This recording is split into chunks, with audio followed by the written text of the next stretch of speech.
மகளிர் சுய உதவிக் குழுக்களுக்கு 30,000 கோடி ரூபாய் கடன் உதவி வழங்க இலக்கு நிர்ணயிக்கப்பட்டுள்ளதாக தமிழக சட்டப்பேரவைத் தலைவர் அப்பாவு தெரிவித்துள்ளார்.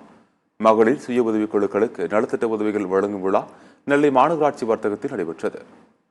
இதில் சட்டப்பேரவைத் தலைவர் அப்பாவு கலந்து கொண்டு 2000க்கும் மேற்பட்ட பயனாளிகளுக்கு நலத்திட்ட உதவிகளை வழங்கினார்.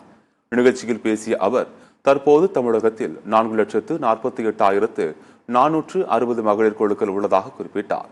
மகளிர் குழுக்களின் எண்ணிக்கை அதிகரித்துள்ளதாகவும் 30,000 கோடி ரூபாய் கடன் வழங்க இலக்கு நிர்ணயிக்கப்பட்டுள்ளதாகவும் அவர் கூறினார். இந்த கூட்டத்தில் கடந்த 8 ஆண்டுகளாக சாதி சான்றிதழ் கிடைக்காமல் தவித்து வந்த சமூகத்தினருக்கு மக்களுடன் முதல்வர் திட்டத்தின் கீழ் சாதி சான்றிதழ் வழங்கப்பட்டுள்ளது. வணக்கம், என் பேர் திவ்யா. நான் என் பாப்பாவுக்கு ஜாதி சேனல் அப்ளை பண்ணுறதுக்காண்டி 8 வருஷமா ரொம்ப அலைஞ்சோம். ஸ்கூலில் ஸ்காலர்ஷிப்புக்காண்டி கேட்டாங்க. அப்போ அப்ளை பண்ணிகிட்டே இருக்கோம். இப்போ பாப்பா 10th படிக்க பப்ளிக் எக்ஸாமுக்காண்டி ஸ்கூலில் கேட்டுகிட்டே இருந்தாங்க. மக்களை முதல்வர் திட்டத்துக்கு அப்ளை பண்ண போய் எங்களுக்கு கிடச்சிருக்கு. வாங்கி கொடுத்த அனைவருக்கும் மனமார்ந்த நன்றி.